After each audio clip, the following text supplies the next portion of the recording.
We always enjoy teaching something new here at Clearview, and we're so glad when our community takes advantage of that as well. The best kind of consumer you can be is an educated consumer. So by doing these monthly lunch and learns, we hope that we share a little bit of knowledge with you that you can use in your own life, apply to your own, maybe even tell your friends about it, your neighbors, and we can just be a more educated and health-minded population here in Walton County. So today we are going to be talking about medications, and we have someone very special with us who's actually a local celebrity who was featured in today's edition of the Walton Tribune. Soon to be Dr. Nicholas K. He is working on his doctorate in pharmacy, his PharmD, and we'll be done with that very soon, actually. So we've had him here with us at the hospital for a couple of weeks and just enjoyed having him. And I think that he has a lot of great information to share with you guys. You know, a lot of times we go to different physicians and we get a medication for this and a medication for that, but we don't really know what we're taking or why we're taking it and if something has a side effect or, if we really need to be taking something. So he has some great tips for you guys to kind of take to heart and some good handouts as well for you to take home and reference later on. He's put a lot of time and energy into it, and I think that you guys are really going to enjoy it. So without further ado, I will turn it over. Okay, so again, my name is Nicholas K. We're going to go talk about some medications and why you're using them and what you're using them for. Now, this was a very, very broad topic, medications. There's hundreds of them, if not thousands of them, different types, classes, everything. So I really tried to focus more on the kind of the bigger classes such as blood pressure, cholesterol, diabetes, and even some over-the-counter medications. Now, if you have specific questions that I can help address and answer for you, I will try to do my best. Unfortunately, I'm not very familiar with all the different drugs out there, but I will try to answer them. If you have a question, just stop me at any point and ask away as we go through this PowerPoint here. So first things first, when we get going, we're going to talk a little bit about statistics and leading causes of death. So the CDC reports this every year, and back in 2014, last year, they produced this list of the top leading causes of death based on age. And the 6 leading causes of death for 65 years and older are shown up here on the board. Heart disease by far is the #1 cause of death. Heart disease, things from blood pressure to cholesterol, and this is stuff that the doctors are combating every day, including pharmacists as well that you see. This is stuff to really be cautious of. Actually, another one I was kind of shocked on actually was Alzheimer's, being the 5th leading cause of death in elderly patients, 65 and up. I was a little shocked by that. I just figured with the control of it that it wouldn't be as high. Diabetes actually fell a little bit, which is good. It was ranked 4th, and it's actually come down to the 6th, and hopefully that will continue to decline as we get better and better control. So again, 2010, there was a report that showed about 1/3 of all drugs, that are prescription drugs being used, were actually being used by elderly patients. 1/3. That's a lot of medications. They had an average medications filled a year of 9 to 13 different types of medications, which is quite a few, and you can imagine drug interactions. Now, drug interactions can be with drugs themselves. It can be with foods that we eat. It could also be other things within the body. This little chart here kind of shows you what would happen. The more medications that we take, the higher and more likely you are to have some sort of interaction. And you can see here it grows exponentially. I mean, just inclines. And that means there's more and more things that we got to be careful of and keep an eye on for you. All right. So polypharmacy. Anybody heard of it? Anybody know what it is? Anybody use more than one pharmacy? Anybody go to Walmart for the $4 list, Kroger for the free stuff, or Publix, and then somewhere else to get the rest of the medications? Yep. Yeah, pretty common, huh? Kroger's doing away with a lot of that stuff. Kroger is? Really? I do know they price match. A lot of people love price matching, especially if you can find it like a wholesaler. That's what you gotta ask for, is the price match. Otherwise, they'll charge you what their going rate is. Yeah. Yep. Yeah, they love the price match. So polypharmacy, it's a very, very big topic right now because there's actually really increased risk of drug interactions, hospitalizations associated with just having multiple pharmacies. The biggest reason is that the pharmacists that you talk to, they don't know your whole story. When you go to Walmart and you get their $4 list and you get 3 or 4 items there, and then you go over to Publix and you get their free list, those drugs that you're taking still interact with each other. They still affect each other throughout the day. Every day you take, and the more and more you take. The problem is those pharmacists that you're talking to, they don't know what to counsel you on. They don't know if you're taking blood thinners with something else like an NSAID for pain that's going to increase the risk of bleeding because you're getting them at different places. It really is best to try to narrow it down and get it to one. And if anything, you are going to do that, make sure the pharmacists are aware that you're taking multiple medications and you're going to different pharmacies. There's a report that showed 15% of hospitalizations involving elderly patients was actually caused by drug interactions just from having multiple pharmacies. 15% of hospitalizations. That's a huge number. All right. Yeah, no, go ahead. No, I was gonna ask about what is elderly? Elderly is considered 65 and up. Really, it might even be younger than that. But generally is 65 and up as a general term. But though with everybody living older and older and older, that might start being pushed back farther and farther. But as the medical field goes, we usually cut it off about 65 years and older. Neither am I. I know where they get this kind of language. If you can get Medicare, you're elder. Oh, that's terrible. All right, so let's move into the meat of the stuff here, and we'll start going through each of these classes and everything. I do have some handouts that I would like to pass out. All right, so this is a little packet I put together, so we can. Opinion of the mail order description? My personal opinion, or Well, both. We can hear it. I mean, so the idea of mail order is nice because they autofill it, they ship it to you wherever you're at in the United States. There's a few states that don't allow mail order to be done.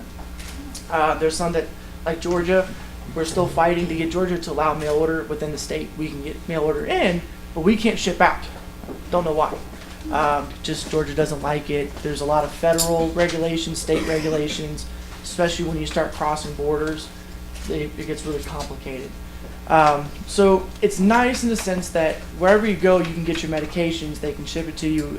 If it's something you missed or you're needing something, they can overnight it to you.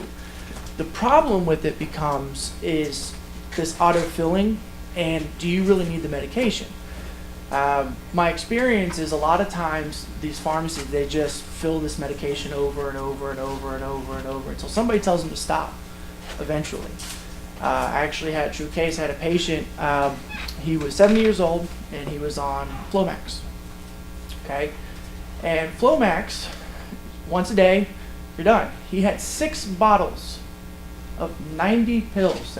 That's a 3-month supply at 70 years old, and still had stuff being sent into him the next day for another 3 months. That's like 4 years of medications, 3 years of medications that he had.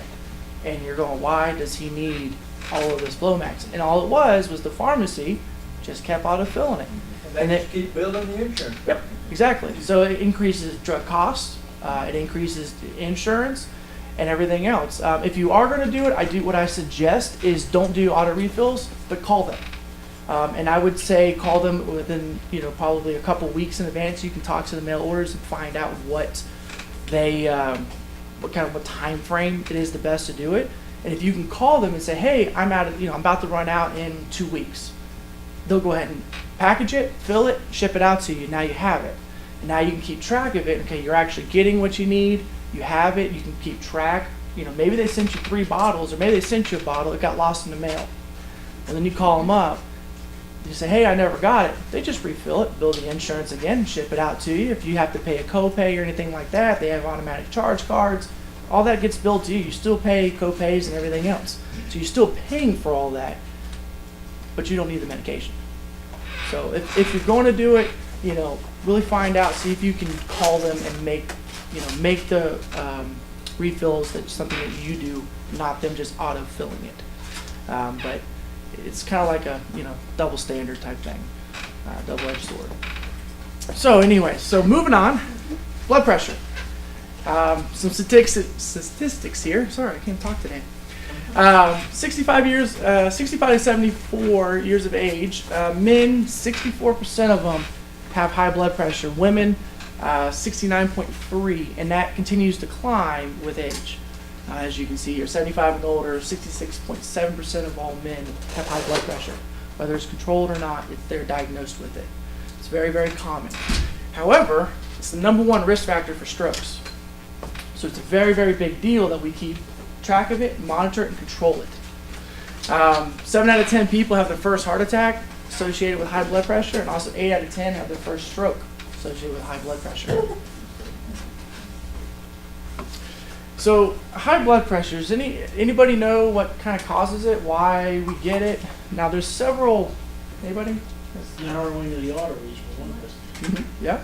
Somebody else said something? Stress. Stress? Great, yeah. Sodium affects it, water affects it. All of that can affect your blood pressure by increasing volume, how hard your heart contracts as well. We also talk about resistance from the arteries. That all plays a role into blood pressure. These medications, what I have up here, these are just some really, really common ones. This is what most people are going to be on to control blood pressure. We have ACEs and ARBs, calcium channel blockers, beta blockers. You know, you guys probably heard these terms thrown at you over and over and over and over. And why are you taking them? You know, each one of these is going to affect that. They're affecting the resistance. They're affecting heart rate. They're affecting sodium and fluid retention as well. So if you flip the first page over on the high blood pressure medications, and on the back of that you will see a list, a lovely list of all sorts of blood pressure medications, different classes, all the classes, different types. These are very common examples of stuff that you may be on. This is not the end-all be-all list. There are several classes, several combinations as well that you guys can be on, but they're going to be comprised of these here. This has some very basic information of how they work, why they work, and where they're working. And also the key points. The key points are counseling tips and also side effects to kind of be aware of. If you ever look at this and you notice, so we'll take an example and say ACE inhibitors. Say somebody is on lisinopril, very common one. So the way ACE inhibitors work is they actually stop the formation of a certain hormone that's going to increase water reabsorption through the kidneys, and also it's going to help to relax the blood vessels so that obviously your blood pressure doesn't go up. However, if anybody's taken an ACE inhibitor and it's been removed from it because of this dry, annoying, hacking cough, that's just a common side effect of the medication. It's a class-wide. Any ACE inhibitor will cause this just hacking, dry cough. It doesn't go away. Sometimes you can try cough suppressants, but typically it doesn't go away. And if you have something like that, talk to your doctor. They can switch you, try different medications that avoid that. So there's a lot of stuff on here. I kind of pointed out some really main things up here on the PowerPoint, like beta blockers and diabetes. Very, very important thing is that beta blockers, if you have diabetes, one of the biggest things to be concerned of is hypoglycemia, where your blood sugar is very, very low. Beta blockers actually can mask those signs and symptoms, so you won't realize it, which puts you at increased risk for falling, which then can lead to fractures and everything else, which just compounds the complications. So that's something to be aware of.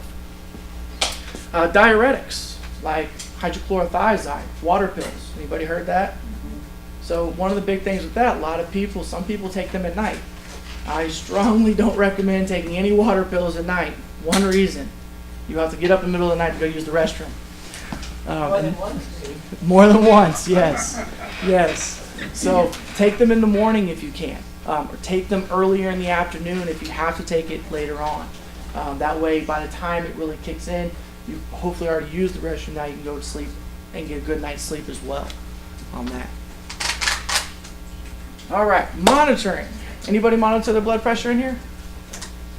Got one? Monitoring, how often? 2? Nobody else monitors their blood pressure. The #1 cause of strokes, nobody monitors their blood pressure. You should at least monitor it once a day, at least, minimally. Twice would be preferred. We have think Emily passed out the blood pressure monitor logs here. These logs, something very simple, twice a day, morning and night, really, kind of the best with breakfast and lunch, breakfast and dinner type things, really good to do. And you can write down the date, the time, and what your blood pressure was. You want to record both the systolic and the diastolic. That's how hard your heart's contracting and how much pressure it takes to fill the heart back up. It's a great way to track it, great way to monitor it. When you go to talk to your doctor, it's a great way so that they can assess and say, are you going to be controlled long term? Plus, it kind of gives you an average of day to day what your blood pressure is. So you want to monitor that at least 2 times a day. Now, you also want to keep an eye out for low blood pressure. A lot of people, when you're taking multiple blood pressure medications, one of the things that they can do is when you go from sitting to standing, or even laying down to sitting up, we can get this thing that's called orthostatic hypotension. And what that essentially means is when you go from sitting to standing, your blood pressure drops, you become faint, you become dizzy, and you can possibly fall. So that's signs and stuff. Other signs, lightheadedness, dizziness, pale, clammy skin. Those are signs of low blood pressure. Just to kind of keep an eye out for. Okay, if you start noticing that and that becomes a routine thing, talk to your doctor. All right. Any questions before I move on? All right. So now we're going to move on to cholesterol. Again, the packet's got cholesterol in there as well. So cholesterol plays a couple unique roles in the body. We need it. It's a very good fat that we need within our body. It produces hormones. It makes up parts of cells. It does a lot of functions within the body. However, too much cholesterol is a very bad thing. And this is another thing that doctors are combating right now. Unfortunately, our diets here in America don't really help it at all. I love my fast food. I'm pretty sure other people love their fast food as well. So cholesterol increases your risk of heart disease and also stroke. About 2 times more likely of developing heart disease. That would be things like a heart attack, heart failure. That would be heart disease. Also, you can just clog up the arteries and you have to have a bypass done. Cholesterol is the main causative agent to that. 1 out of 3 adults don't have their cholesterol levels actually controlled, which is a little bit shocking to me, especially if you're diagnosed. It's something that everybody should be controlled, or you have other disease states as well, such as if you had a stroke, or you had an MI, or heart attack. You should have your cholesterol checked, monitored, and you should be on something. So when we talk about thickening of the arteries and we talk about cholesterol building up, I have this picture I found online here, and this is a great illustration of what's actually going on inside of your arteries. A lot of doctors will talk about this, but nobody really understands it. So when you have cholesterol floats around within the body, and you have a normal artery. It's nice and wide, dilated, blood flows smoothly, no problem. The problem becomes is as your cholesterol levels start to build up, you form these plaques. Those plaques can continue to build up, and eventually what happens is they can completely block the artery. Doing that, if it happens in the heart, that's what's called a heart attack, you're actually killing some of those muscle cells that are there, and that's why you have all the pain, everything associated with it, you end up in the hospital. The other big issue with this is this clot actually can break open, that plaque. It can break open, it can float around the body. And once it lands somewhere and it gets stuck, it can block blood flow then. If it lands in the brain, you have a stroke. If it lands in the heart, you have a heart attack. If it lands in the leg and it clots the leg, you actually have what's called a DVT. We have a clot in the leg. It's very painful, swelling, everything else associated with it.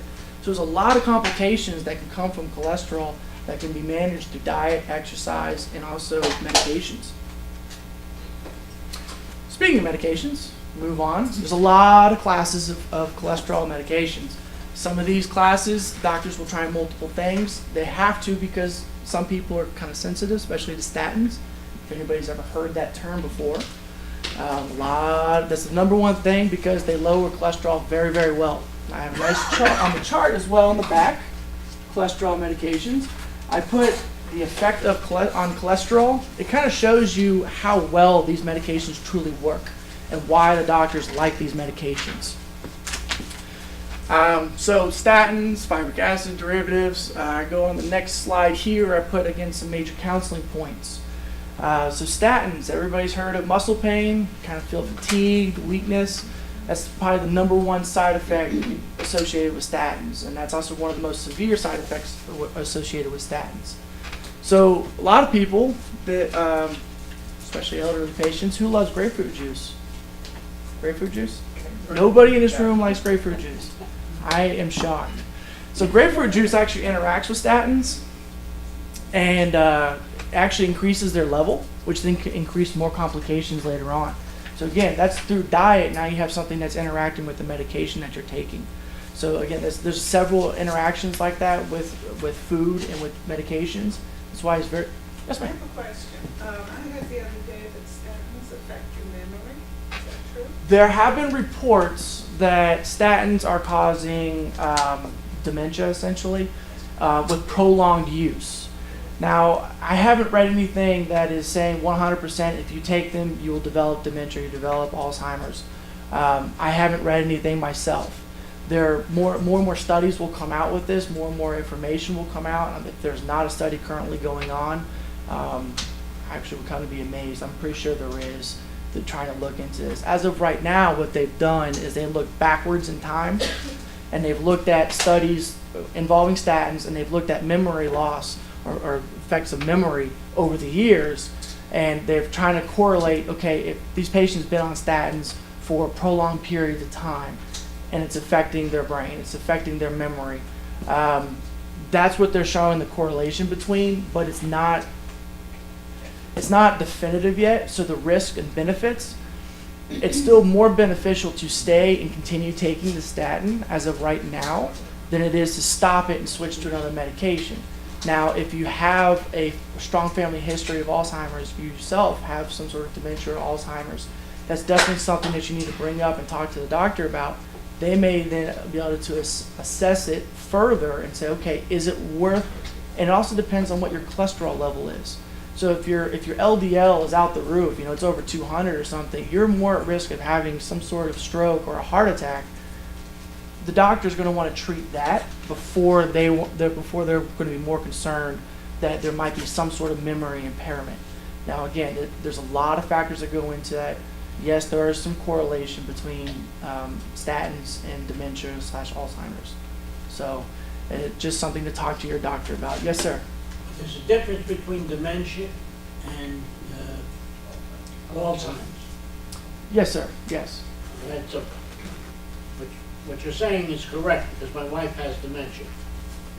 And she suffered 24 venial strokes. Oh, wow. They don't know what caused them. She hasn't been on the medication that long.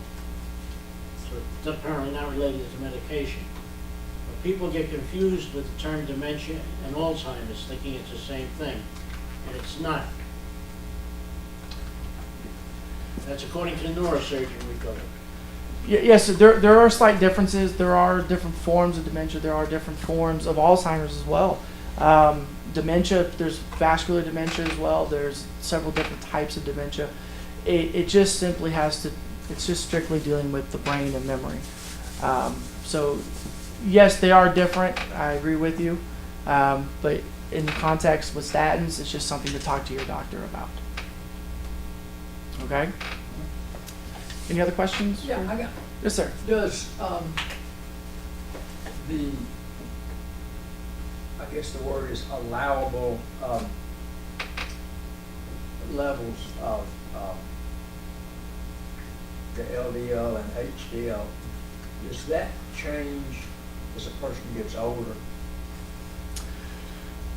So the question was, goals would be what Yeah. cutoff values they're looking for. So, not really, no. It really more depends on personal risk factors and other disease states that are going on, and what the doctor really wants to treat for. Yeah. On here, I did on the front page there, I included the target goals here. These are the goals. So, what they're trying to reach for optimal level is what's on this piece of paper here. That's the common goal. However, those are no longer part of the treatment protocol. So when they're evaluating cholesterol and everything else, there's not like I said, okay, we want to achieve this. We want to achieve a common set goal for you where your body is normal. Now, the higher and higher your risk is for a stroke or a heart attack, the lower level your LDL is going to be. If you've ever had a heart attack or a stroke before, they're going to want your LDL, which is the bad cholesterol, to be less than 100. If you've had a stroke, typically it's less than 70. They're going to continue lowering that and have a stricter control because there's a higher instance. You may have another one. So they don't want to let it just kind of go unchecked. These are just optimal goals. As far as I know and everything that I've read, that's the set. Whether you're 18 years old, you're 85 years old, that's what they're kind of optimal looking at. But there's a lot of other independent factors that play into that. The doctor may not start you if your LDL is 140, you have no family history of a heart attack, no personal history of heart attack or stroke, you don't have diabetes, your blood pressure is controlled. They might look at your LDL and go, that's fine, diet and exercise. And they won't start you on anything. But now you throw in diabetes in there, your risk for heart disease goes up, your risk for stroke goes up, your risk for complications from cholesterol increases. They may want to start you on something. Yeah. They won't have to start you necessarily on a statin, which would be, like I said, the top of the line that's going to lower your cholesterol probably the most. They might start you on something else, niacin, folic acid, something like that. So there's a lot of factors. That's something to definitely bring up and talk to the doctor about. If you can control it through diet and exercise first, a lot of doctors will sometimes might go that route. If you can actually show them that you're able to diet and exercise and control or keep your cholesterol level and it's not continuing to rise, they may just stick with that and not start you on anything. Well, yeah, that's what happened to me. I took Lipitor, Mm-hmm. and then I lost a bunch of weight when I had cancer treatment, and my cholesterol went down to a normal Oh, level. wow. And so I don't take it anymore. I just walk and exercise every day. So Good, very good. it's interesting now. There's another thing that I've noticed from some of the doctors I see a urologist, that Medicare, after you get certain ages, they won't pay for certain things. Like he told me, he said, well, once you hit 75, they don't pay for prostate cancer treatment because you'll probably die from something else anyway. And there's several things that the insurance companies are starting to say, we're only paying for this drug and this treatment up to a certain age, and then after that, whatever, Yes. Is that a trend that you see in the medical field? Some of that, unfortunately, some of that, yes, it's true. When the insurance when they Medicare, right, they have a panel of pharmacists, doctors, independent, that have no whatsoever dealing with medications or hospitals. They don't play any role, and they're just regular citizens. There's a lot of people that sit on this board, and they decide. They kind of look at it and say, okay, based on age, based on factors, what do they want to pay for? How much do they want to pay for it? They develop tiers. There's a lot of workings that go on to determine what we call a formulary is, what medications or what treatments are available. Quite a bit actually goes on. Every year they tend to update that. They can even update it, like if back to statins and Alzheimer's. If there's a study comes out that definitively connects the two together, and it's like, okay, the risk versus benefits is no longer adequate to take, they may come out and say, you know what, we're no longer going to pay for statins because it's too risky to put patients on them long term. We want these other medications instead. There's a lot of that gets played into it. The insurances, unfortunately, some of the stuff they do, I don't even understand, because some of it's about money, because they have to take care of the general population. And unfortunately, that means that some patients, depending on what's going on with them, unfortunately get left out. But there are a lot of programs, assisted programs out there, that if you can't find payment through insurances, that they may be able to help pay for those medications, especially these newer ones that are coming out that are extremely expensive. There's a lot of patient assistance programs, coupons. Just because I know technically it's illegal to bill Medicare and then bill a coupon. But if Medicare does not cover that drug, they say, nope, we don't cover it. It's not formulary. You can get coupons for them. You can go to the drug manufacturers and they will offer coupons. I know the hot topic right now is EpiPen, if anybody has to use one in here. But if you go to EpiPen, they have one now as a coupon through them with no insurance. It takes like $250 off. It used to be $100. They actually increased it. But Medicare cannot pay for it. Otherwise, it's considered insurance fraud. But if Medicare says, nope, we don't cover it, we don't pay for it, then you're eligible for those benefits from patient assistance and also coupons from manufacturers as well. So that's something to look into and keep an eye out for if you ever run into a situation like that where they're not paying for something. So you got something? No, All right. What I was gonna say is that we ran into that situation with the shots I get in the eye. When we first went to the doctor, we had to fill out a form for that. He said if Medicare doesn't pay for it, these people will assist you. Yep. But Medicare so far has covered it. Yeah, they do. Actually, I was learning here at Clearview. They have a I think it was ES that's here. ESS that they really work and they try to figure out if there's ways or if there's programs out there to help pay for your stay here as well. If your insurance doesn't or you're a private pay patient, there's a lot of other programs that are out there. I do believe they stop by and they talk to everybody within the hospital. So that's something that here at Clearview they do. I can't speak for other hospitals; I don't work for them. So, but that's something that they try, so that way you guys aren't getting this giant bill in the mail, especially if you don't have insurance. So you're right. There's a lot of programs out there that'll help. So keep an eye out for them. Find out, talk to the insurances, and see what's available to you. All right. Anything else before I move on? Okay.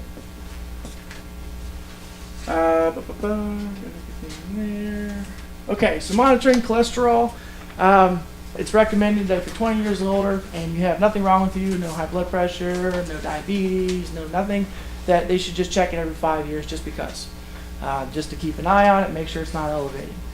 If you have any other comorbidity, which hypertension, diabetes, anything, they should check it yearly. You should be following up with your doctor, making sure that they're monitoring it and that they're adjusting your medications accordingly. All right? All right, so the last one here, diabetes. Yes, ma'am. I have a question. If you have a family history of heart disease, would you need to go more often? I would say yes. I would say I would check it. I would have it checked yearly again, especially if there's on both sides of the family. If people are, if your mother or dad has had a heart attack or stroke or something, I would definitely get it checked a little bit more often, just because there is possibly a genetic component to that.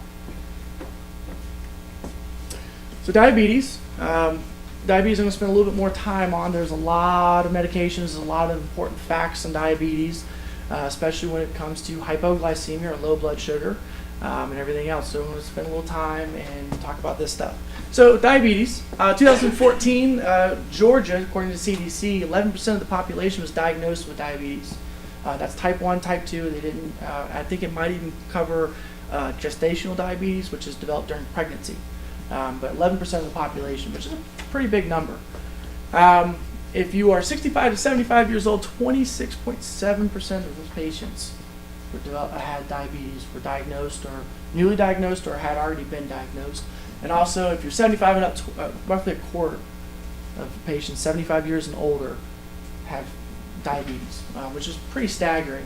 However, which is a good news, is that diabetes fell, like I said, I think they were at number 4 in 2010, leading cause of death, and it dropped down to now number 6, which is good, which means we're getting better control over it. Our therapeutic monitoring, everything else, patient compliance is improving, which is great.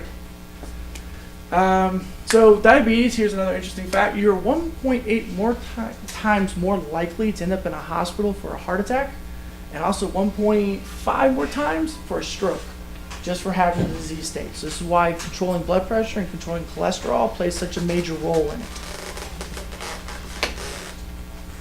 There's a lot of medications. I actually had to leave off a couple because there were so many. They were very oddball medications, very obsolete medications. There are several classes and lots of important facts to deal with each class. So again, when you flip over to diabetes, On the back page, give you a nice lovely printout again of all the different classes, just in case you happen to be taking any. They've got some very important facts to talk about each one and what they're doing within the body itself. Most of these medications, I'd say just about all these medications, they're going to work within three main ways. They're either replacing insulin, i.e. insulin. They're going to lower or remove the glucose, the sugar that's in our blood, whether it's going to increase our cells to take it up, to remove it through urine, or also to decrease the amount of glucose or sugar that's produced through our liver. Those are pretty much how every last one of these medications is going to work. Some of them even work to slow down your GI tract, so when you eat something, your sugars are going to increase. So they slow that down to delay, so you don't get a giant spike in sugar. It's this very slow, steady kind of sugar throughout the day. Which is why if you were diagnosed with diabetes, you had diabetes, you probably heard a term called consistent carbohydrates, where you just want a consistent level of carbohydrates between every meal, so that way you don't get giant sugar spikes. So again, we'll talk about a couple of the key notes here. So Bivonide, that's metformin. It's probably the number one prescribed oral anti-diabetes medication out there. Just about every patient that was diagnosed with diabetes has probably been started on it. The biggest side effect, and this is just a medication thing, is diarrhea. That's what the medication causes, upset stomach diarrhea. Taking with food can help to reduce that. When it starts in your gut and moves down to the lower intestine. When I was first diagnosed, I lost 18 pounds. I was on metformin, and I couldn't make it to the bathroom one time. Ever since I've been changed over to insulin, I have no problem. Yep. Yeah. Metformin, unfortunately, it's just the way it works. It's just such a great medication. That's why doctors love to prescribe it. It's what's recommended through the ADA, Anti-Diabetes Association. So there's a lot of stuff that, American Diabetes Association, that they want to do. Metformin, typically first line. That's what just about everybody's going to start out on. They will progress and move on. There's some new ones out there. Your SGLT2 inhibitors. Those are things like Farxiga, Invokana. These are relatively new. I think within probably the last maybe 5 to 10 years max. They actually work pretty novelly. They actually help you to remove glucose through your blood. It's actually filtered through your kidney, right? And what these do is they stop the reabsorption of it. So you're just going to excrete it out rather than having to use insulin or something like that. So it's pretty revolutionary the way it works. It works very well. Insulin is probably the ultimate what's going to happen. Just about every patient that's diagnosed with diabetes at some point in time will be put on insulin. Unfortunately, if you're type 1 diabetic, your body doesn't produce insulin at all. So you have to have it. Type 2 diabetes is your body just doesn't responding to insulin. So eventually what happens is your body can't make enough and you can't control your sugars, and the oral medications that work aren't doing it. So insulin, eventually every patient will be put on it. There's a lot of important facts. Actually, the next slide I go over is talking about how to administer it if you are on insulin, just as a good review. So, administering insulin. A lot of patients, I work retail, and a lot of patients still don't know how to properly do this, and they've been on it for 10 years, which is kind of baffling to me because this is saving your life. So if you are on insulin, I try to put it, can you guys see that okay? Yep. All right.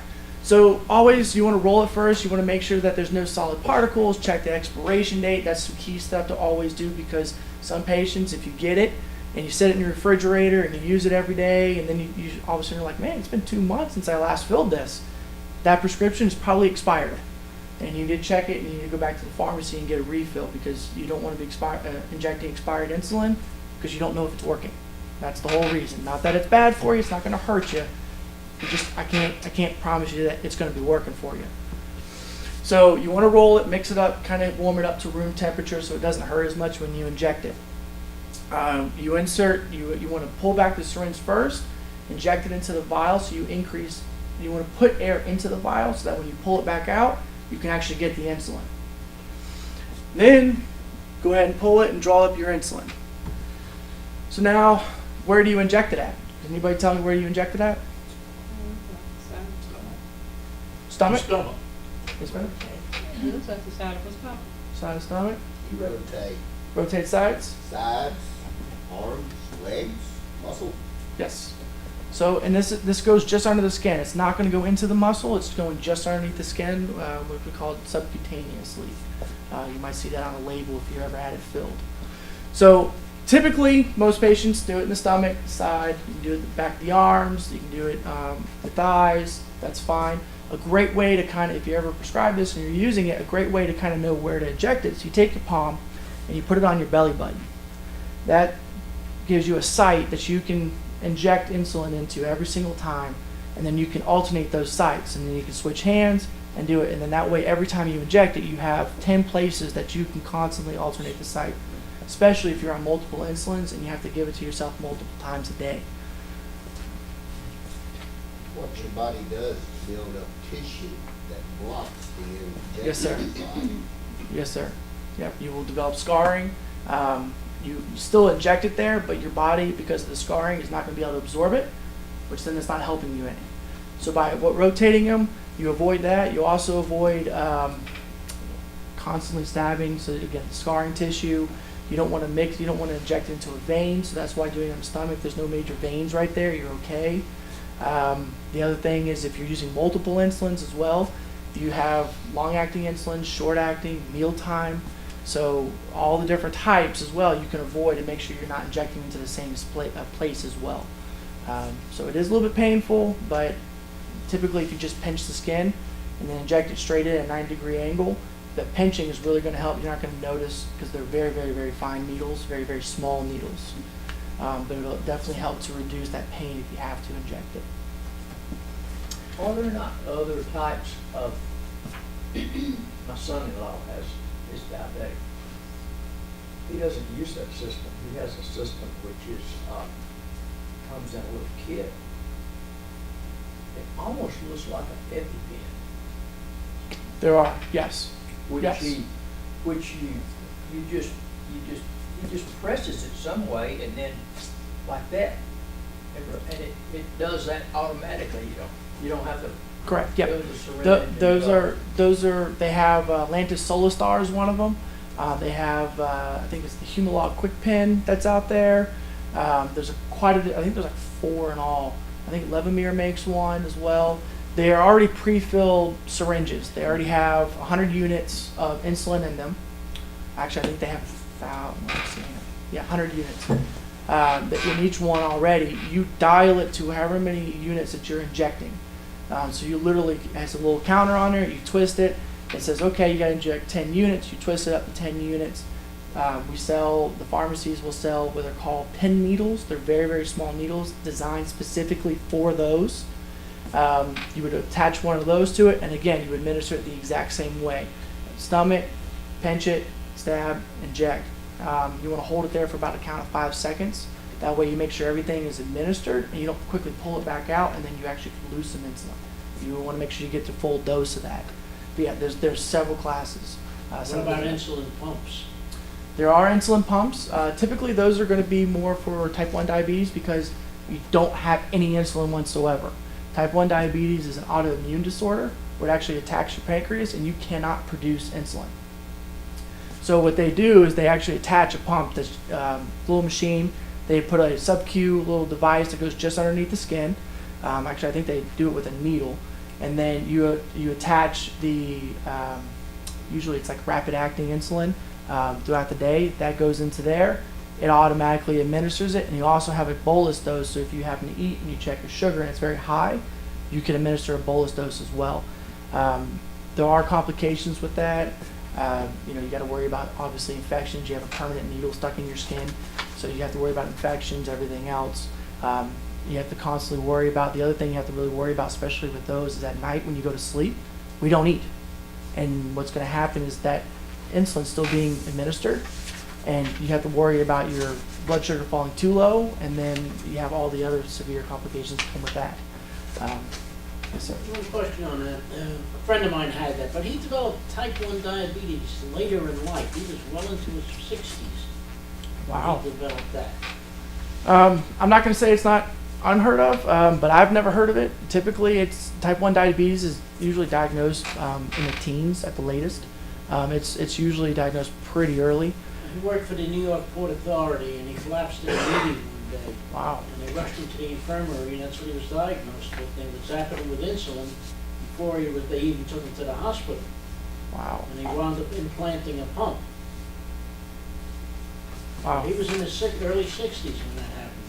It's he's very fortunate that he was able to go that long without having any sort of complications or anything like that. It's unfortunate that he was diagnosed that way, but at least they were able to catch it and fix it so that I'm assuming he's still doing okay. But I had never heard of someone that late in life getting it. No, I've been diabetic probably for 25 years, Yes, sir. and I started when I was 50, with type 2. But Tommy was in his late 50s, early 60s when this happened. Wow. Yeah, unfortunately, genetics. That's type 1 diabetes is strictly an autoimmune disorder. Our cells are literally attacking ourselves and destroying those cells that produce insulin. So I don't know. There could have been something, could have been an underlying disease factor that's there, and that due to stress or something going on in life that could have started it. I said it's very rare, actually probably very rare. But I'm not going to say there's probably other people out there that's probably had the same situation. But yeah, typically type 1 diagnosed very young. Yes, ma'am. So, our son was diagnosed with type 1 when he was 8. So is there a genetic connection to that, in having type 1? The genetic component is the autoimmune disorder that your cells are attacking itself. I'm not sure where exactly, if there's a certain gene that is produced that we have that is causing it. I couldn't tell you. I'll be honest with you. I really couldn't. I just know that is typically the genetic side, but type 1 due to the autoimmune disorder. Well, I knew, they were trying to, the pediatrician at one time was trying to make a connection between, right before he was diagnosed with type 1 diabetes, he had a real bad case of chicken pox. And then soon, about 3 months after that, is when they discovered the pancreas was not working. Right. Wow. Again, that could be what maybe initialized it. Maybe that's what started the disorder. Unfortunately, that could have just been that. Maybe it would have developed maybe a little bit later on. Going through any sort of big stress like that, that's very possible that could have caused it itself. Unfortunately. Any other questions? I want to change the subject. We've been talking about medications, but are there any over-the-counter supplements, like vitamins, and just to pick one item, but there are many supplements. Do any of them actually interact or cause problems with medications? Yes, quite a few actually. Just about every one that we take, except for probably even some of your multivitamins can interact with them just because of the cations and anions, the magnesium, aluminum they're in there. Those can actually bind and interact with a lot of medications itself. Actually, we finish up diabetes and then we'll move over to yours because I actually have another little page on the back with over-the-counter medications and some common stuff with them as well. Is that okay? Okay. So monitoring if you have diabetes. You want to check your blood sugar. The more times you can check it, the better control you can have over it. So what's recommended is you check it at least 4 times a day, really, before meals, so breakfast, lunch, dinner, and then at bedtime as well. Each time you check it, that's kind of showing how well your body is controlling it. One, for the morning, how it's controlling it overnight, and then when you hit lunch and dinner, it's how each meal is affecting it. So it allows your body to have better control. Your doctor will also assess A1C levels about every 3 months. A1Cs are essentially just an average kind of sugar level within the blood, and they should check that. There's a lot of different regulations out there. If you notice on the front of the diabetes one, it says an A1C of less than 7%. That can be adjusted based on age, based on other conditions as well going on, and all but depends if the doctor really feels that he needs a target to have more or less control over it. And your circadian rhythm plays a big part of it too. The circadian rhythm? Yes. Oh, actually, I didn't know that, to be honest with you. I do know that throughout the night, because we're not eating, your sugar levels will continue to drop because we do have insulin that's working. So you do want to have a little bit higher levels of blood sugar. Usually I think they say less than like 150 when you're going to bed. That way by the time the morning time rolls around, it'll be low. Less than 100 is what's optimal, especially if you don't have diabetes. Less than 100 is what's preferred. But too low a level, you run the risk of hypoglycemia. But everybody's different. Yes. Everybody. No. Yes, definitely. No one's the same when it comes to diabetes. Yeah. Hypoglycemia, actually, I know a couple patients that for them, hypoglycemia is like 50, but yet we categorize this medical field as 70. Anything less than 70, we say hypoglycemia. But I actually know a few people personally that theirs is anything less than 50, they'll have symptoms. Other than that, it doesn't bother them one bit. So it all depends on how you react to it. So yes, sir. Signs and symptoms of low blood sugar: sweating, dizziness, extreme hunger. Those things you would kind of want to keep an eye out for. Does anybody know what the treatment is for low blood sugar? Something sweet, hard candy is good, soda. Yes. Hershey bar.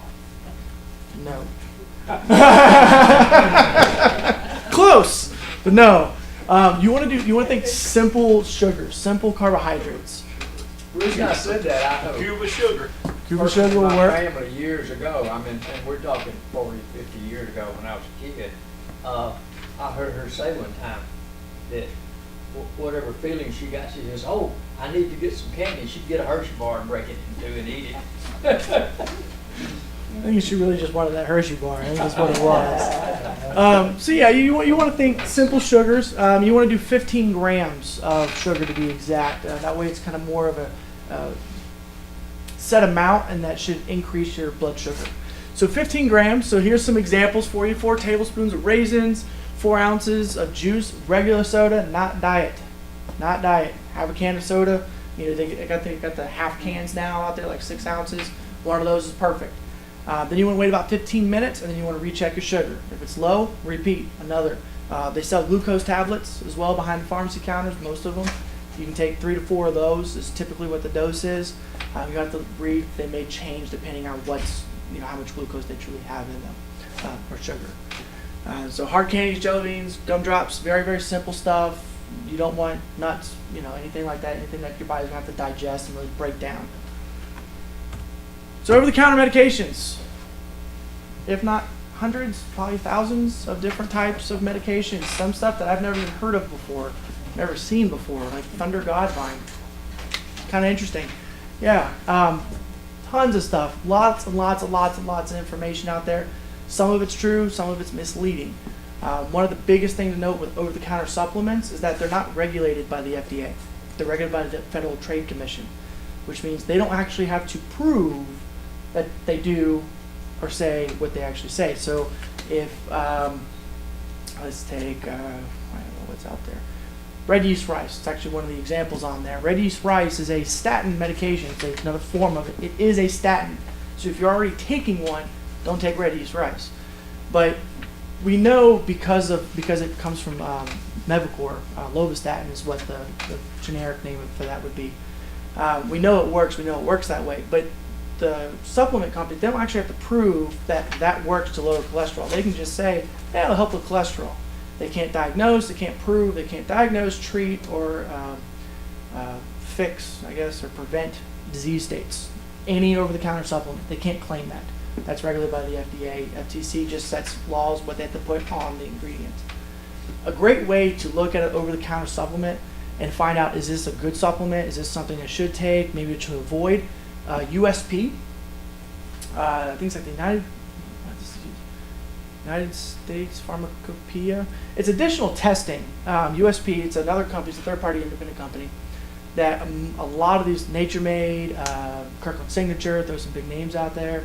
What's the other one that's over there? Oh, dear God. A lot of your fibers, Metamucil, stuff like that. What they actually do is they go to the USP and they say, hey, look, here's my product. Here's what I want to put on the market. Test this. Prove when you take this capsule, you take this tablet, that's what they're actually taking. They're getting that many milligrams. They're getting the active ingredient, and it's not just random stuff in it. That's additional testing. It's not required. That's what companies are choosing to do to separate their products and say these are good products from people that are putting lemongrass in a capsule and saying it's going to help lower something. So you look for that stamp. It's that they have to go through that. It's independent stuff. That's a good way to kind of narrow down and say, maybe not going to take that one. Look more at this one. USP. Be a great thing to look for. Lots and lots of stuff. The biggest thing that I always harp upon, osteoporosis prevention. Biggest thing that I can ever talk about, calcium and vitamin D. Simplest thing that you could ever do, calcium and vitamin D. Number one thing that you can prevent osteoporosis for over-the-counter wise. For anybody that's the age of 65 and up, you want to take 1,000 to 1,500 milligrams of calcium a day. And if I can harp on it, I'm going to harp on it today. So I enjoy this conversation because it's amazing to me. So 1,000 to 1,500 milligrams of calcium a day with anywhere between 400 and 800 units, because of vitamin D, that's just how it's done, of vitamin D. That can help to decrease the risk of osteoporosis and help to rebuild bone health. So it's a very, very big thing, very, very simple. Problem is how many times a day do you think you take it? Twice a day. So you want to take 500 in the morning, 500 at night. You want to separate them out.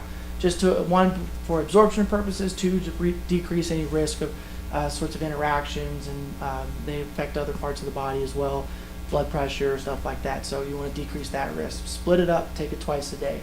That's including any other sources of calcium that you get through your diet as well. You want to hit that target. So there's lots and lots of information on Google. Search it, look at the diets you're kind of eating, what's kind of calcium's in there, cheese, milk, all that stuff. They have certain levels of calcium. That needs to be added in there as well to hit that 1,500 magic number, 1,000 to 1,500. So that's just something that's very, very simple to do. Once in the morning, once at night. Most bottles, they usually tell you to take 2 or 1 tablet a day, twice a day. Once in the morning, once at night. I don't care what the bottle says. I'm telling you right now. So the other thing, make sure your doctor is aware. Make sure your pharmacist is aware of over-the-counter. You had asked me about interactions. Anybody heard of the medication St. John's wort? St. John's wort, very common. It's used for depression. It interacts with just about every single medication made. Supplement, prescription, everything. It affects it. It increases levels. It blocks the metabolism of certain medications. It increases the concentrations of medications, putting you at higher risk of side effects, of complications associated with those medications. I do believe blood thinners is affected. I think it increases your risk of bleeding. So why take a medication that's going to put you at a risk? My general rule of thumb, avoid it. Don't take it. There's better and safer medications that if that's something that you struggle with and that's something you need help with, that the doctors can prescribe, that doesn't have as many interactions. That's something that I would just strongly suggest not to take. A lot of other medications, stuff like anybody take chondroitin and glucosamine, a lot of bone health for joints. Glucosamine, chondroitin, anybody? Just a few times. If you were to take one time, it's great for joint health. Really, really good. It helps to rebuild the cartilage that's in the bones and everything else to help provide lubrication and support to the joints. They interact with blood thinners. It can increase your risk of bleeding. So there's a lot of different interactions that go on. Whatever pharmacy you're using, talk to the pharmacist there. Let them know what medications you're on. Let them know what you're taking and what you're interested in. They can then look at those medications and say, you know what? Best to avoid this class, maybe switch to this. Don't take, anybody heard of Advil or Aleve? Maybe not take those. Take Tylenol instead, depending on what other medications you're on. Simplest way, my last note here, because I know we're pretty close to ending up here. I have a nice little funny that I found. I really enjoyed it, if you guys can read it. Anybody seen that? I haven't. I keep looking for it. Very, very simple, something very, very simple that you guys can do. Keep a medication list. Write down what you're taking, generic. If you can find the brand name, write the brand name down. Most bottles have them. Write how you're taking them and what you're using it for. Keep a list with you, keep it updated. This way, 2 reasons. One, if you go to a doctor and they say, what medications you take? Here you go. If you go to a pharmacy, 5 pharmacies, 1 pharmacy, does not matter. Here's all the medications I take. Can I take this supplement? And then also, if you happen to end up here at Clearview, hopefully not, or just visiting, they ask you again what medications you take. And you would be amazed how many people don't know all the meds. Have that list with you, have it handy, it can be life-saving. That's just a very simple tip to keep. All right? Is there any other questions before I let you go? Turmeric. Turmeric, yes. Tell me about that. What's your views on that, turmeric? Uh, I heard it's supposed to make you feel good and it's good for joint pain. It's supposed to be a natural, like, anti-inflammatory that's out there. What I've read on it is that the doses that you need are astronomically high. When I say astronomical, I mean like 1,600 milligrams of turmeric a day to help with any inflammation that's going on. So a lot of the stuff, if you go to Publix, Walgreens, CVS, look at how many milligrams and go, okay, how much do I really need to take? If you got to take 1,000 milligrams of turmeric, typically that's about 5 tablets. That's a lot. Actually, I found this out. One of my pharmacists, he actually orders supplements through Amazon. Didn't know you could do that. Great way. Check out Amazon. Again, it's the same stuff that you would buy in the store, but you're getting them online. He said he found a turmeric on there that I think it had like, it's either 5 or even 1,000 milligrams of turmeric in it, 1 tablet. You're done. And it was about half the cost of what he could find anywhere else. So there's a lot of other ways that you can go about and still get the same thing. Just do your research on it. Talk to the pharmacist and see what's out there. But so what I've read on it, it's quite a bit of turmeric to have to take to have any effect whatsoever. It's just it's a new craze right now. I don't know if Dr. Oz talked about it or not. I got one more question. Yes, sir. Generic versus brand name. Is it generally true that generics are less effective and that you have to take a higher dose to get the same results? No, absolutely not. They're only, well, let me rephrase that. One medication I would say not to do that on. And the only one medication that I would say is Synthroid or levothyroxine.